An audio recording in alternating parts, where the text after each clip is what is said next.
Hello everybody and welcome to Connor Sports Talk. Today we're going to be talking about the NHL and how Ryan Johansen re-signed with the Nashville Predators.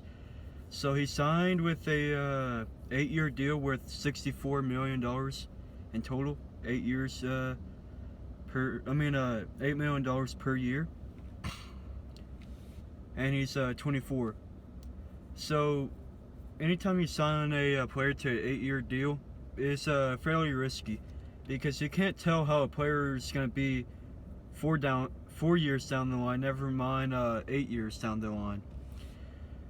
So I'm not the biggest fan of the length, but the thing is, if Ryan Johansen can repeat his production from the last year, then Nashville could possibly be building a dynasty, or I say dynasty, a very good contender. They recently re-signed Victor Arvidsson, and they re-signed Philip Forsberg last offseason, if I remember correctly. So they got their forwards, and then they have really good defensive group. I mean, Ellis, PK Subban, all those players, they're really good. But back to Ryan Johansen. Like I said, this could be either a big splash or a big mistake.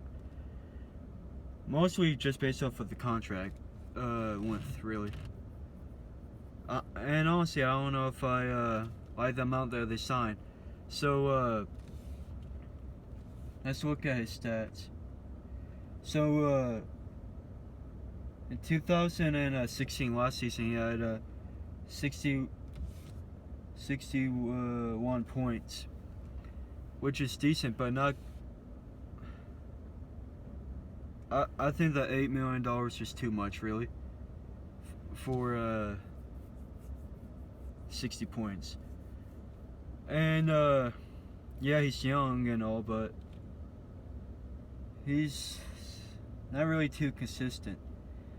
Like in the past 2 seasons, not including last season, so 2 seasons ago and 3 seasons ago, he had 34 points 2 seasons ago and 26 points 3 seasons ago. So the 2000. Oh wait. Never mind, my mistake. Yeah.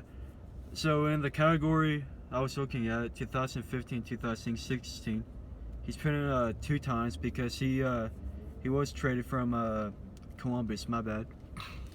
So actually, he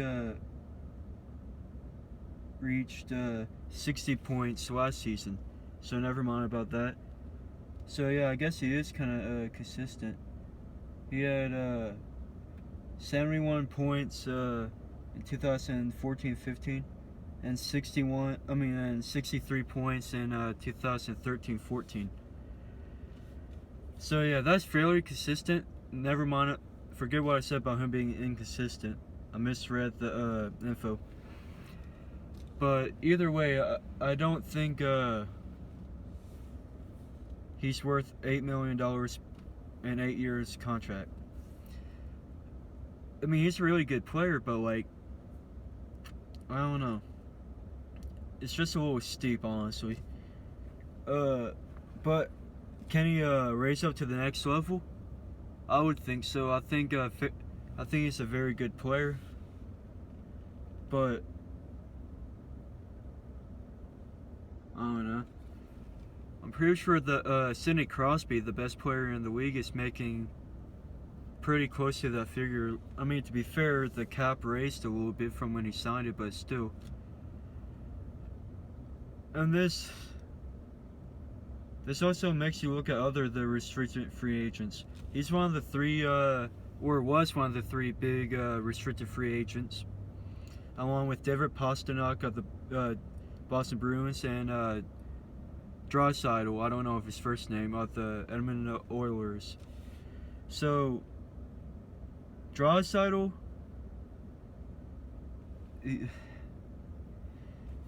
he said before, Draisaitl, he wanted at least $7 million per year, and this should raise even the amount of the money that he was going to get. So he's going to make even more off of this.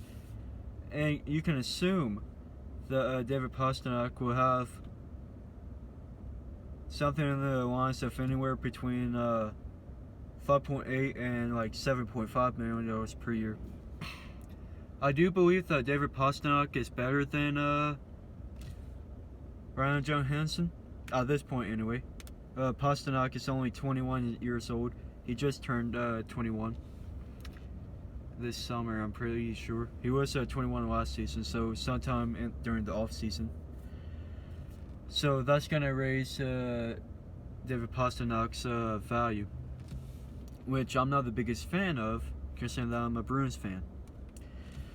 But Ryan Johansen is just a really good player.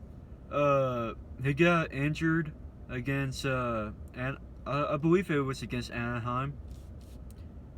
Yeah, it was against Anaheim, I'm pretty sure. So, meaning that he wasn't able to play in the Stanley Cup Finals.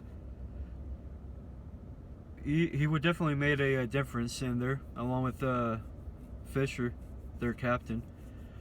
Would they won the Stanley Cup with Johansen? I don't see it happening, but Nashville in that series, they just got bullied by the centers. I mean, Pittsburgh has Evgeny Malkin and Sidney Crosby. Possibly, Evgeny Malkin is probably the best number 2 center ever in the NHL, from what I heard. And when I say from what I heard and from what I've seen, like older people have said, Evgeny Malkin is probably one of the best second line centers ever. I mean, I'm only 20. I haven't been in the NHL too long. I'm going on my 3rd year, so I don't really know that much compared to a lot of people. But I know more than most. Definitely more than people who live in Louisiana, where I'm from. But Ryan Johansen, he's probably he's definitely without a doubt the best forward in Nashville. You can make the case for Philip Forsberg, but just look at the impact that Ryan Johansen had. He started off the season kind of bad, and then he finished up the second way through really good, and that's when they actually started to become a playoff contender. Because for a hot minute, they didn't look like they were going to make the playoffs. So, yeah. I mean, I really like Ryan Johansen. I actually kind of like Nashville a little bit.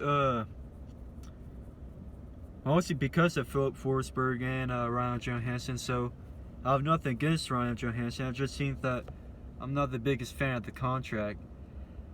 What I would have done, honestly, is maybe give him like a 4-year, like $6.5 million per year contract. I mean, obviously I'm not a GM in the NHL, but it would have just been a safer contract. But that being said, Ryan Johansen is a very good player. They could possibly build a very good contender. They're re-signing all their core players, which is good. For long-term contracts, too. So their core is going to be there for a while, and Nashville is going to be a contender, I'd say, for at least 5 more years, which is good because it wasn't that too long ago that it was a possibility that Nashville could relocate. So I hope they do win the Stanley Cup. Mostly because I don't want them to relocate, and it will bring hockey into the Sun Belt more than it actually is, which isn't very much, obviously. But thank you guys for watching. Please like and subscribe, and don't forget to share. Thank you.